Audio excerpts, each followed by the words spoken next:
আমরা দেখবেন সামনে আসতেছে শবে বরাত, লাইলাতুন নিসফি মিন শাবান, গুরুত্বপূর্ণ রাত। এই রাতে আল্লাহ রাব্বুল আলামিন দুই শ্রেণীর লোক বাদ দিয়ে সবাইর বিশেষ ক্ষমার ঘোষণা দেন। কয় শ্রেণীর লোক? এক শ্রেণী হলো মুশরিক, যারা আল্লাহর সাথে শিরিক করে।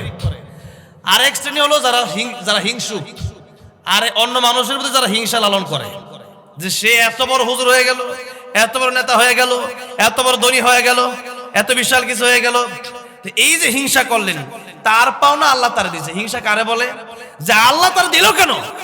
এই যে আপনি হিংসা করতেন, হিংসা করে আপনি তার বিপক্ষে গেলেন, আপনি আল্লাহর বিপক্ষে গেলেন, নাউজুবিল্লাহ বলেন। এই জন্য হিংসা এত মারাত্মক গুনাহ। শাবান মাস এটা কোনো সাধারণ মাস নয়। নবী বলেন এই মাসে বান্দার আমলনামা নির্ধারণ, বান্দার তাকদীর নির্ধারণ করা হয়। সারা বছরে সরকার যেমন একটা বাজেট ঘোষণা করে, বান্দার জন্য আল্লাহ এরকম একটা কি করেন? বাজেট ঘোষণা করেন। মাসটা খুব দামি মাস, শাবান শাহরি ওয়া রমাদান শাহরুল্লাহ। নবী বলেছেন শাবান আমার মাস, রমজান আল্লাহর মাস। আল্লাহর নবী এই শাবান মাসে বেশি বেশি রোজা রাখতেন। আম্মা জান আয়েশা সিদ্দিকা রাদিয়াল্লাহু আনহা বলেন, ইয়া রাসূলুল্লাহ, ইয়া হাবিবাল্লাহ, এত বেশি রোজা আপনি এই মাসে কেন রাখেন? নবীজি বললেন, এই মাসে এত বেশি রোজা রাখে, এই মাসে বান্দার মৃত্যুর পরওয়ানা আল্লাহ রাব্বুল আমিন মালাকুল মাউতের হাতে পৌঁছায় দেয়। আগামী বছর কারা কারা মরবে এই লিস্টটা আল্লাহ তাআলা মালাকুল মাউতের হাতে পৌঁছায় দেয়। ভাইরা বাবাজিরা, আগামী বছর বাঁচবো এমন কোন গ্যারান্টি আমাদের আছে? বলেন আছে? আগামী কালকে বাঁচবো এই গ্যারান্টি আমাদের আছে? এই গ্যারান্টি আমরা কেউ দিতে পারি না। একেবারে ভরসা নাই। একটু লক্ষ্য করে দেখুন, একটু আগেই তো এলাকার একজন মানুষ আপনাদের কাছ থেকে বিদায় নিয়ে চলে গেল। এই লোকটার তো হয়তো ইচ্ছা ছিল যে আজকের মাহফিলে থাকবে, ঠিক না? কিন্তু ইচ্ছা পূরণ হয়েছে? হয় নাই। সেই জন্য মরণ যে কোনো সময় চলে আসতে পারে। সেই জন্য 24টা ঘন্টা মৃত্যুর প্রস্তুতি নিয়ে আমার থাকতে হবে। এমনটা নয় রমজান আসলে ভালো হয়ে যাব, না। রমজান মাস আপনি পাইতেও পারেন, নাও পাইতে পারেন। আর স্বয়ং নবীজি নিজেই দোয়া করতেন। কখন থেকে? রজবের চাঁদ যখন উঠতো তখন কি করতেন? দোয়া করতেন, আল্লাহুম্মা বারিক লানা ফি রজব ওয়া শাবান ওয়া বাল্লিগনা রমাদান। রজব শাবানে বরকত দাও, রমজান পর্যন্ত হায়াত বাড়াও। নেক আমলের তৌফিক দাও, নেক আমলের তৌফিক দাও। রজব শাবানে বরকত দাও, রমজান পর্যন্ত হায়াত বাড়াও। পড়েন আমিন। সেই রজব থেকে আল্লাহর নবী, বিশ্ব নবী রাহমাতুল লিল আলামিন দোয়া শুরু করে দিন, আল্লাহ রজব আর শাবানে আপনি আমাদেরকে বরকত দান করেন। এই বরকতের অর্থ ব্যাপক। আল্লাহ আপনি আমাদের হায়াতে বরকত দান করেন, কারণ হায়াত না পেলে তো রমজানই পাবো না। এরপর আল্লাহ আপনি আমাদের কাজে কর্মে বরকত দান করেন, যাতে করে কাজ রজব আর শাবানে শেষ হয়ে যায়, রমজানের জন্য বেশি কাজ করতে না হয়, রমজান যদি বেশি বেশি ইবাদত করতে পারি। আল্লাহ তাআলা আমাদের সম্পদে আপনি বরকত দেন, কারণ রমজানে সম্পদের জন্য যেন আমাদের ঘুরতে না হয়, সম্পদের পিছনে যেন আমাদের ছুটতে না হয়। আল্লাহ রজব আর শাবানে বেশি বেশি সম্পদ আমাদের দিয়ে দেন, যাতে করে রমজান মাসে আমাদের সম্পদের পিছনে ছুটতে না হয়, যাতে করে রমজানে আমরা সেই সম্পদ পেয়ে আমরা যেন বেশি বেশি ইবাদত করি। কিন্তু আমরা রমজান মাস আসার আগে আমরা প্রস্তুতি নেই। কেমন প্রস্তুতি নেই? কত কেজি বুট বেশি বেশি করে কিনে রাখা যায়, কত বেশি করে খেজুর কিনে রাখা যায়, ঠিক না? আমিও চিন্তা করতেছি মাদ্রাসায় কেমনে খেজুর কিনবো, এই চিন্তা আমাদের ভিতরে। এরপরে যারা ব্যবসায়ী, কেমন করে ব্যবসা ভালো হবে সেই প্রস্তুতি শুরু হয়ে গেছে। সাংবাদিক যারা, এরা কিভাবে এই রমজানের প্রচার করবে এই চিন্তা শুরু হয়ে গেছে। অথচ রমজানের আগে নবীজি নিজে সেই রজব থেকে আল্লাহর কাছে হায়াত ভিক্ষা চাইতেন। নবী নিজে রাহমাতুল লিল আলামিন নবীজি তিনি আল্লাহর কাছে হায়াত ভিক্ষা চাইতেন, আর আমরা দোয়াই করি না আল্লাহর কাছে। তাকদীর মানুষের তকদিরটা কোনো কিছুর মাধ্যমে পরিবর্তন হয় না। একটা মাত্র ইবাদত আছে যে ইবাদতের মাধ্যমে মানুষের হায়াত, মানুষের তকদির পরিবর্তন হয়ে যায়। ওই ইবাদতের নাম হচ্ছে দোয়া। ওই ইবাদতের নাম কি? দোয়া। আপনি দোয়া করলে পরে আপনার দোয়া যদি আল্লাহ কবুল করে নেয়, আপনার হায়াত বেড়ে যাবে। আপনার হায়াত ছিল 60 বছর, আপনার মা আপনার বাবা আপনার জন্য দোয়া করছে, আল্লাহ আমার সন্তানের হায়াত তুমি বাড়ায় দাও। মা বাবা দোয়া করার কারণে আপনার হায়াত হয়ে যেতে পারে 100 বছর। জোরে কোন সুবহানাল্লাহ। তাহলে দোয়া আমাদের নিজেরও করতে হবে। আর দোয়া কবুলের জন্য শর্ত হচ্ছে হালাল খাওয়া। দোয়া কবুলের জন্য শর্ত কি? হালাল খাওয়া। নবীজি বলেছেন যে এই লাইলাতুন নিসফি মিন শাবানে আল্লাহ পাক 2 শ্রেণীর লোককে বাদ দিয়ে বাকি সবাইকে বিশেষ ক্ষমার ঘোষণা করে দেন। জোরে কোন সুবহানাল্লাহ। এক হলো মুশরিক, যারা আল্লাহর সাথে শিরিক করে, যারা মূর্তি পূজা করে, যারা আল্লাহর সাথে পীরকেও যারা সিজদা দেয়, যারা আল্লাহ বাদ দিয়া আল্লাহর সমতুল্য কোন নেতাকে মনে করে। হ্যাঁ, কোন নেতা যদি এমন থাকে যে আল্লাহর মানে আমরা তারে মানি, আর কোন নেতা যদি আল্লাহর না মানে, আমার বাপ আল্লাহর না মানলে, বাপে যদি আল্লাহর বিরুদ্ধে কথা বলে, বাপেরও তো আমি মানি না। ঠিক না বেঠে? নবী বলেছেন লা তাআতা লি মাখলুকিন ফি মাসিয়াতিল খালিক। যে ব্যক্তি আল্লাহর বিরুদ্ধে তোমার কোনো হুকুম দেয়, তার হুকুম মানা যাবে না। নবী বলেন সে যে তোমার বাবা হয়, সে যে তোমার মা হয়, তাও তার কথা মানা যাবে না। সেজন্য আমরা আল্লাহর সমকক্ষ কাউকে মনে করে, এটাই শিরক। যে ব্যক্তি আমার আল্লাহ যা পারে সেও তা পারে। নবী বলেন লা তাআতা লি মাখলুকিন ফি মাসিয়াতিল খালিক। আল্লাহর বিরুদ্ধে যে এমন কথা তোমরা কারোটা শুনতে পারবে না। এমন কথা মনে করেন যে কোন ইসলামী নেতা বলে তারটা শোনা যাবে না, কোন ইসলামী নেতা বললেও শোনা যাবে না। আবার ইসলামী দল করে, অন্য দল করে, কিন্তু সে আল্লাহর পক্ষে আছে, আমরা তার পক্ষে আছি। ভাইরা বাবাজিরা, সেজন্য আল্লাহর সমকক্ষ কাউকে মনে করা শিরিক, শিরিকের অন্তর্ভুক্ত। যারা এরকম সমকক্ষ কাউকে মনে করেন, ক্ষমা পাবেন না। আপনি ক্ষমার অযোগ্য। আপনি মনে করলেন কেন? আল্লাহ যা পারে সেও তা পারে, এটা মনে করাই যাবে না। এবং আল্লাহ ধনী, আল্লাহ মালিক, আল্লাহ খালিক, আল্লাহ হচ্ছেন স্রষ্টা। আমরা সব সৃষ্টি, আমরা সবাই কার গোলাম? আল্লাহর গোলাম। আমি আস্তে আস্তে দেখলাম হুজুর মুলক পড়ছে, তাবারাকাল্লাযী বিয়াদিল মুলক। এই সূরাতে রাজত্বের সূরা। আল্লাহ বলেন সমস্ত কিছুর মালিক আমি, তোমরা সবাই গোলাম। আমরা সবাই কি গোলাম থাকবে, গোলামের মতো। গোলাম অহংকার করতে পারে না, গোলাম হিংসা করতে পারে না। আমরা আল্লাহ যা দিবে আমি গোলাম, আল্লাহ যা দিবে তাই আলহামদুলিল্লাহ।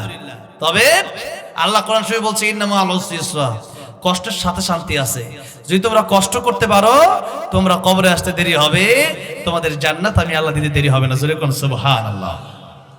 আমার ভাইরা, আমার বাবাজির, সেই জন্য নিয়তকে খালিস করে বসতে হবে।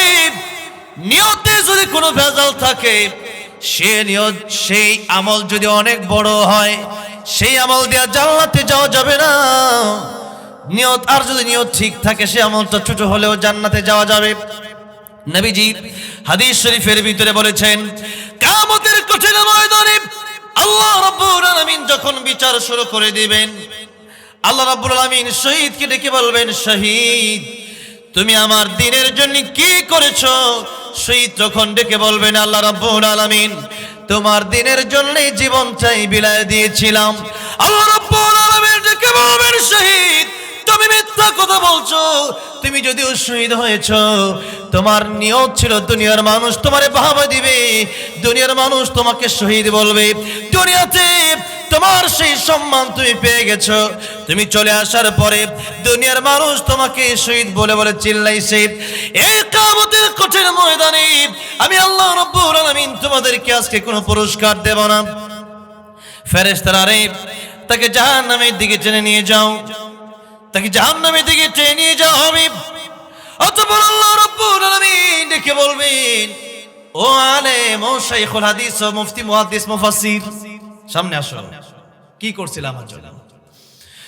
শাইখুল হাদিস ডেকে বলবেন, আলেম ডেকে বলবেন, মুফাসসির, বক্তা, কারি ডেকে বলবে, আল্লাহ তোমার দ্বীনের জন্য কোরআন শিখেছিলাম, আলেম হয়েছিলাম, ইলম শিখেছিলাম। আল্লাহ রাব্বুল আলামিন বলবেন, তুমি মিথ্যে বলছো। দুনিয়ার মানুষ তোমারে বড় শাইখুল হাদিস বলবে, দুনিয়ার মানুষ তোমারে বড় খতিব বলবে, বড় ইমাম বলবে, বড় হুজুর বলবে, বড় বক্তা বলবে, বড় মুফাসসির বলবে, বড় কারি বলবে। এই জন্য দুনিয়ায় তুমি ইলম শিখেছিলা, আজকের কঠিন কিয়ামতের ময়দানে আমি আল্লাহ তোমারে কোনো পুরস্কার দেব না। ফেরেশতারা রে, এই আলেমকে জাহান্নামের দিকে টেনে নিয়ে যাও। এই আলেম কোনো পুরস্কার আমি আল্লাহর কাছ থেকে পাবে না, কারণ লোক দেখানো ইবাদত দুনিয়াতে করেছিল, লোক দেখানোর জন্য আলেম হয়েছিল। আজকের কিয়ামতের কঠিন ময়দানে আমি আল্লাহ রাব্বুল আলামিন তারে কোনো পুরস্কার দেব না।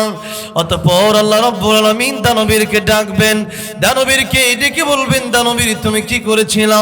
দানবীর ডেকে বলবে, আল্লাহ তোমার দিনের জন্য সম্পদগুলো বিলিয়ে দিয়েছিলাম।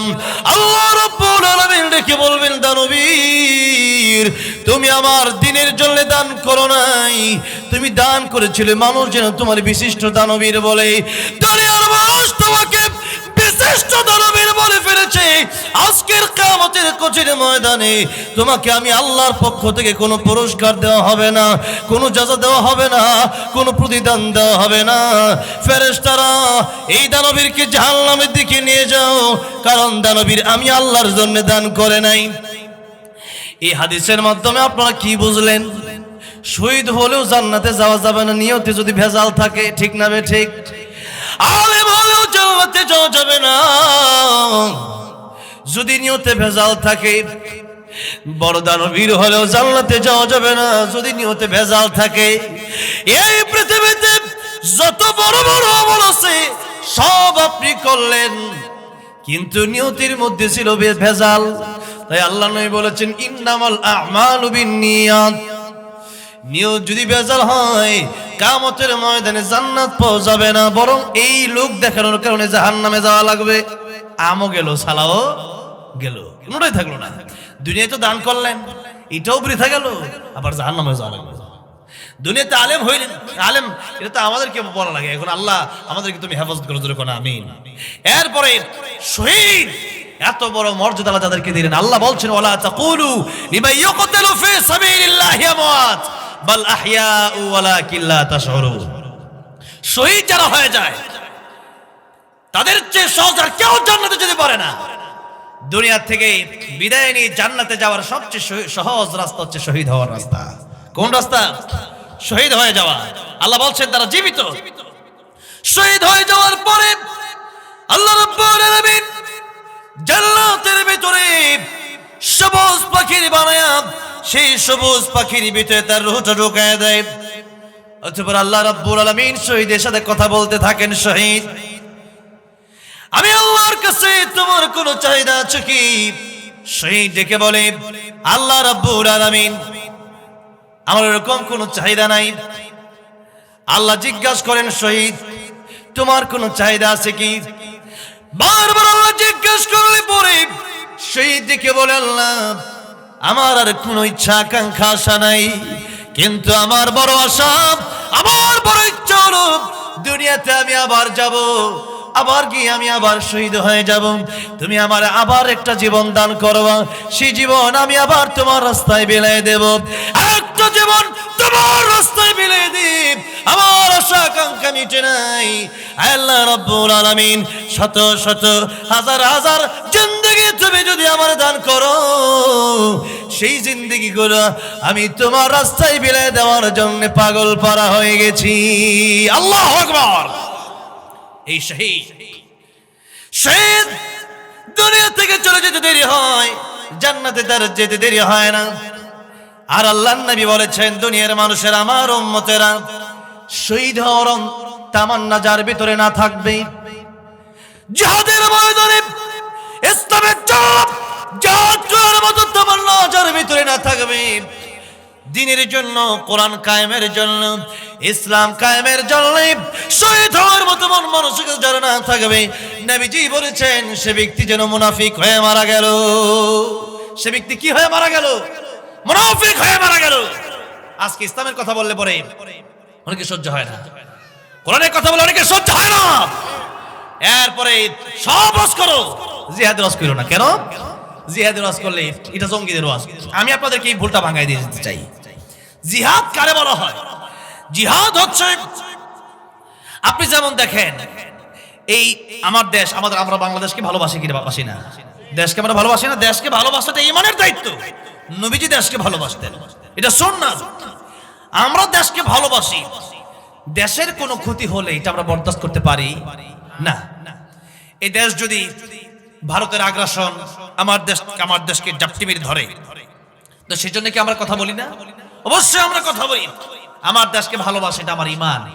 সেই জন্য ঈমানের দাবিতে আমরা দেশকে ভালোবাসি। এখন দেশকে যেহেতু ভালোবাসি, দেশ রক্ষার জন্য এই দেশে সেনাবাহিনী আছে না নাই? এরপরে বিডিআর আছে না নাই? বিজিবি আছে না নাই? র্যাব আছে না নাই? পুলিশ আছে না নাই? এতগুলো বাহিনী দেশে আছে কেন? দেশ রক্ষার জন্য। বর্ডারে বিজিবির হাতে অস্ত্র নাই, আছে না? এখন বিজিবির হাতে অস্ত্র, এই অস্ত্র কি আন্তর্জাতিক মারার জন্য, যারে খুন করার জন্য? ইন্ডিয়া থেকে মাঝে মাঝে দেখবেন আমাদের দেশে সাধারণ নিরীহ মানুষদেরকে গুলি মেরে শেষ করে দেয়, ঠিক না? আমরা তো চিনি না। যখন নিরীহ মানুষদেরকে শেষ করে দেয়, তখন বিজিবিতে দায়িত্ব আছে না? সেই পাল্টা আমার দেশের মানুষকে, আমার দেশের মাটিকে, আমার দেশের পশুকে পর্যন্ত বাঁচানোর জন্য এই বিজিবিতে দায়িত্ব আছে না? নৌবাহিনী, সেনাবাহিনীর দায়িত্ব আছে না? এখন তাদের কাছে অস্ত্র আছে না নাই? কামান আছে না নাই? বুলেট আছে না নাই? এরা যখন দেশের পক্ষে লড়তে গিয়া গুলি চালায়, বুলেট চালায়, কামান চালায়, কেউ কি বলে যে এরা জঙ্গি? সেনাবাহিনীর কেউ জঙ্গি বলে? কিন্তু সেনাবাহিনীর কাছে কামান আছে না নাই? গুলি আছে না নাই? বুলেট আছে না নাই? তরবারি আছে না নাই? সেনাবাহিনীর কাছে যেমন তরবারি দেওয়া হয়েছে, গুলি, রকেট, এরপরে কামান, বুলেট দেওয়া হয়েছে দেশ রক্ষার জন্য, ঠিক তেমনি ভাবে দ্বীনের মুজাহিদরা তারা আল্লাহর কোরআনকে বাঁচানোর জন্য জিহাদ করতে চায়। এটা অনেকেই বোঝে না। জিহাদ করলে পরে বলে জঙ্গি, আর সেনাবাহিনী আর বিজিবি এদেরকে জঙ্গি বলে না। কেন জঙ্গি বলবে না? কারণ হচ্ছে এরা তো দেশ রক্ষার জন্য গুলি নিয়ে নামছে। এখন আমি আপনাদেরকে জিজ্ঞাসা করতে চাই, আমার কাছে আমার দেশের চাইতে আমার ঈমান কি ছোট না বড়? আমার দেশের চাইতে আমার ইসলাম বড় না ছোট? আমার দেশের চাইতে আমার কোরআন ছোট না বড়? আমার দেশের চাইতে আমার আল্লাহ ছোট না বড়? সেই জন্য দেশ রক্ষার জন্য যেমন এই দেশের মধ্যে সেনাবাহিনী আছে, বিজিবি আছে, নৌবাহিনী আছে, পুলিশ আছে, র্যাব আছে, ঠিক তেমনি ভাবে আমরা যেমন দেশ রক্ষা করতে চাই, ঈমান রক্ষার জন্য, ইসলাম রক্ষার জন্য, আল্লাহ রাসূলের ইজ্জত হেফাজত করার জন্য জিহাদেরও প্রয়োজন আছে না নাই? কিন্তু সেটা অনেকেই বোঝার চেষ্টা করে না। আমরা কি বলছি যে জিহাদ খালি সবার দিকে মারো? ওটা বলছি আমরা বলছি এই যে দেশে খুন হচ্ছে, কারা করছে? আলেমরা খুন করতেছে। আলেমরা খুন করতেছে। শহীদ ওসমান বিন হাদি খুন হলো, কারা খুন করলো?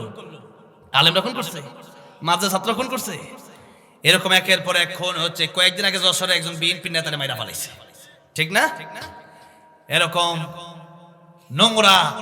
এরকম নোংরা চরিত্রের লোকগুলো কখনো আলেম ওলামা এবং তালেবুল ইলম মাদ্রাসার ছাত্র হতে পারে না। লক্ষ্য করেন, খবর নেন, এক একটা ওই যে টেন্ডার বাসগুলা, খুনিগুলা, এগুলা একটাও আলেম পাবেন না। তাহলে আমাদেরকে জঙ্গি বলে কেন? জঙ্গি বলে আমরা ওই যে আল্লাহ রাসূল যুদ্ধ করে নাই, নবীজি নিজে যুদ্ধ করে নাই, করছে। তাহলে নবীজি যেহেতু যুদ্ধ করছে, তাহলে এখন নবী, এটাও তো একটা সুন্নাত। কিন্তু আমরা আছি খালি নরমে। আমরা আছি কোথায়? ওই চার ওয়াক্ত আছি, ফজরে নাই, ঠিক না? ঠিক। ফজরের সময় ঘুমিয়ে ধরছে, এখন ঘুম ভেঙে নামাজে যাবো, তাই তো হইতে পারে না। এখন আমরা আছি কোথায়? নরমে। আমরা আছি কোথায়? নরমে, গরমে। আর আমরা যেখানে সুবিধাবাদ জিন্দাবাদ, সেজন্য সুবিধাবাদ জিন্দাবাদ হবে না। আমরা মুসলমান, আজ নয় কাল আমাকে যেতে হবে কবরে। আমরা কারো পরিচয় নিয়ে কবরে যেতে চাই না, আমরা আল্লাহর পরিচয় নিয়ে কবরে যেতে চাই। কার পরিচয় নিয়ে? আমরা নবীর পরিচয় নিয়ে কবরে যেতে চাই, আমরা ইসলামের পরিচয় নিয়ে কবরে যেতে চাই। যেরকম, ঠিক না? ঠিক। আমার ভাইরা, আমার বাবা, সেই জন্য যে কথা বলছিলাম, শহীদ হওয়ার মতো এত বড় গুণ থাকার পরেও আল্লাহ রাব্বুল আলামিন তাদেরকে জান্নাতে দিবেন না। যারা শহীদ হওয়ার পরও তাদের নিয়তে ছিল ভেজাল। এরকম অনেক লোক বাংলাদেশে আপনি খুঁজে পাবেন, নিয়তে ভেজাল। নিয়তে কি? ভেজাল। আল্লাহ আমাদেরকে তুমি আমাদের সকলের নিয়তকে তুমি সহি বানায় দাও, খালেস বানায় দাও। সকলের ইবাদতগুলো তোমার জন্য কবুল করে নাও, পড়ে না আমিন। আবার আরেক হাদিসে নবী বলেছেন কিয়ামতের ময়দানে এতটুকুন ছোট্ট আমল যে ব্যক্তি এমন ব্যক্তিকে আল্লাহ জান্নাত দিবে, একজন ব্যক্তি দুনিয়াতে একজন আলেমকে 1 গ্লাস পানি পান করাইছে। কয় গ্লাস? 1টি গ্লাস পানি একজন আলেমকে একজন সাধারণ মানুষ হয়ে পান করাইছে। আল্লাহ নবী বলেন কিয়ামতের ময়দানে এই দুইজন ব্যক্তির জন্য জান্নাতে বরং জাহান্নামের ফয়সালা হয়ে যাবে। যে ব্যক্তি পানি পান করিয়েছিল সে ব্যক্তির জন্য জাহান্নামের ফয়সালা হয়ে যাবে। জাহান্নামের ফয়সালা যখন হয়ে যাবে, লোকটা রেখে বলবে এখন কি করা যায়, নফসি নফসি করবে।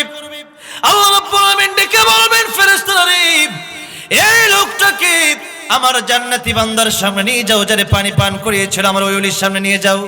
যখন সামনে নিয়ে যাওয়া হবে, এমন সময় আল্লাহ রাব্বুল আলামিন তাকে চিনাই দিবেন। যে লোকরে, যে আলেমরে দুনিয়াতে পানি পান করেছিল সেই আলেমকে তার চিনাই দিবেন।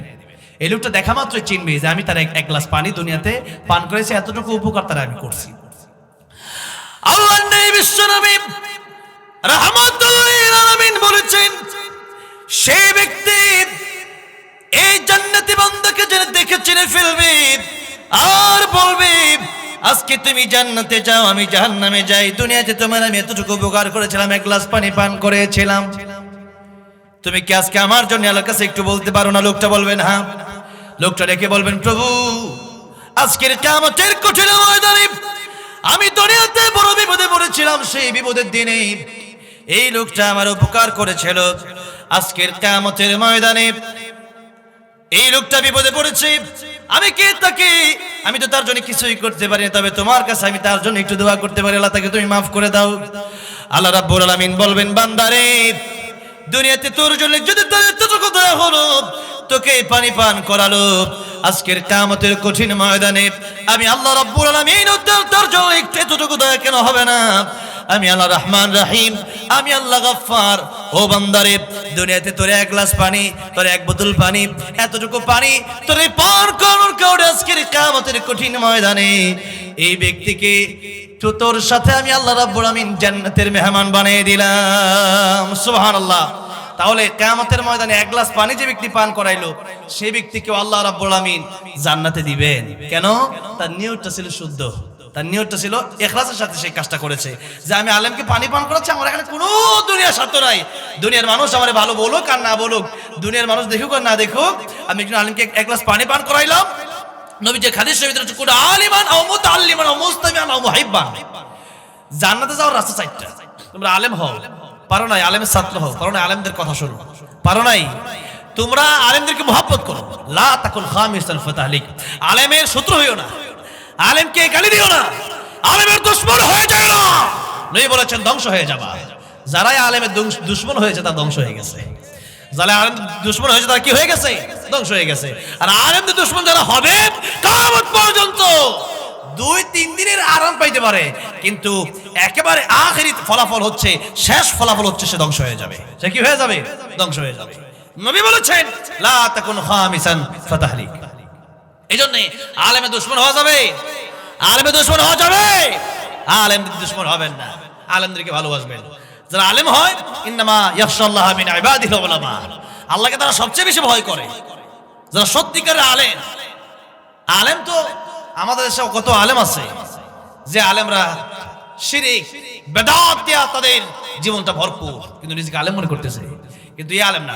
হক্কানি আলেম যারা, সত্যিকারের আলেম যারা, তাদেরকে মহব্বত করতে হবে, তাদেরকে সম্মান করতে হবে। আল্লাহ বলছেন ইন্নামা ওয়ালিয়ুকুমুল্লাহু ওয়া রাসূলুহু ওয়াল্লাযীনা আমানুল্লাযীনা ইউকিমুনাস সালাতা ওয়া ইউতুনাজ যাকাতা ওয়া হুম রাকিউন। বন্ধু 3 জন। 1 নম্বর বন্ধু আল্লাহ, 1 নম্বর বন্ধু কে? 2 নম্বর বন্ধু নবী, 2 নম্বর বন্ধু কে? নবী রাসূল। 3 নম্বর বন্ধু হচ্ছে তারা যারা সৎ কাজ করে, নামাজ পড়ে, যাকাত দেয়, এবং তারা বন্ধু বান্ধবকে নামাজের দিকে ডাকে। এজন্য বন্ধু আমরা তাদেরকে বানাবো যারা নামাজি। বন্ধু যদি বিড়িখুর হয়, বন্ধু যদি মদখুর হয়, তাহলে সে মদের দিকে ডাকে। ছোটবেলায় এক বিয়েতে গেছিলাম, যাওয়ার পরে কয়েকটা মিলা তারা গ্রুপ খুলছে। এই গ্রুপের কাজে তারা মদ খাবে। কি খাবে? মদ খাবে। তো আমারও নিয়ে গেছে, তো আমার ডাকছে, তুই মদ খাবি নাকি একটু? তোরা খাইতে পারছ, আমি খাবো না। আমি তখন হাফেজ, 2010, 11, 12 সালে ওই সময়ের কথাটা। তো তখন আমি বললাম আমি খাবো না, তোরা খাইতে পারোস, তোদের তো আল্লাহর কাছে জবাব দেওয়ার ভয় নেই, আমার আল্লাহর কাছে জবাব দেওয়ার ভয় আছে। কেউ দেখে না আমার, দেখে কে? দেখে কে? আল্লাহ। আল্লাহ দেখে, এই ওয়াজ তো এতটুকু শেষ। আল্লাহ আমার দেখে, বাস বাড়ি চলে যাবে। আল্লাহ আমার দেখতেছি, আমার বাড়ি চলে যাবে। এবার সবাই চিন্তা করেন যে আমি যেই গুনাহ করতে যাই আমার কেউ না দেখুক, কে দেখে? কে? আমি যেই গুনাহ চোখ দিয়ে করতেছি কেউ দেখে না, দেখে কে? ঘরের ভিতরে একা গুনাহ করতেছি, দেখে কে? এরপরে এমন একটা দুর্নীতি করতেছি কেউ বুঝলো না, আমি একা একা মনে করলাম খুব চালাক, কিন্তু আল্লাহ বুঝে নাই? আল্লাহ সব বুঝতেছে। আমার ভাইরা, আমার বাবাজিরা, সেই জন্য মাহফিলে যেতে এসেছেন, কোরআন এবং সুন্নাহ ভিত্তিক আলোচনা করে একটু পরে নিয়ে যাওয়ার চেষ্টা করেন।